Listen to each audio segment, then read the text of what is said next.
Ayan, good day mga idol kalapatid. Sa ito na nga, pinapapasok na nga natin sila para nga i-training nga natin sila at maitos dito lang malapit sa atin.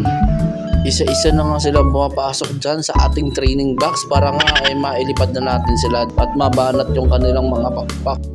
At dito nga, bibitawan na nga natin sila. Malapit nga lang, isang kanto nga lang ang layo na ito dito sa ating loop. At ayan nga, pinalipad na nga natin sila at para nga makaronda sila ng matagal-tagal. Ngayon nga ay babataan nga natin sila sa libaran. Ayan nga, medyo watak-watak ba nga sila kung lumipad, hindi pa sila nag-groupings. Okay nga lang yan at masasanay nga rin sila at mag-groupings din sila sa libaran pagka tumagal-tagal. Ayan meron na nga ibang mga pasaway na bumabana at dumapo pa talaga sa mga puno ng buko. Pero okay lang yan, didisiplinahin natin yan sila para hindi sila dumapo dyan pagdating nga ng training. Buti nga ay hindi sila tumatagal ng matagal dyan. Pag hindi sila pinapakain, yan, mababa ka agad yan sila.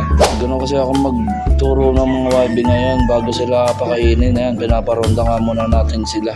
Para nga pagtatawagin, mabilis nga agad silang bumaba dyan. At ito na nga, tinawag na nga natin sila at para pakainin niya. Ayan, nandito na nga sila sa loob at nakompleto na nga rin sila kaya magpapakain na tayo ng ating mga YB ngayon. Ayan, pagpasok nga nila, tubig nga kagad ang ininom nga nila. Ayan,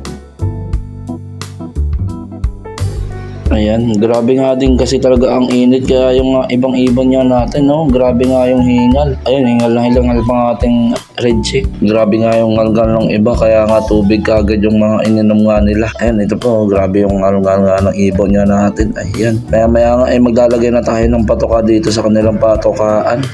At dito nga maglalagay na nga tayo ng kanilang mga patoka. Ayan, napakainin na nga natin yan sila. Dahil grabe na rin yung mga gutom ng mga yan. And nalagyan na nga rin natin itong ating isang patokaan. And dahil nagkakarambulan sila dun sa isang patokaan yan, lagyan na rin natin yan.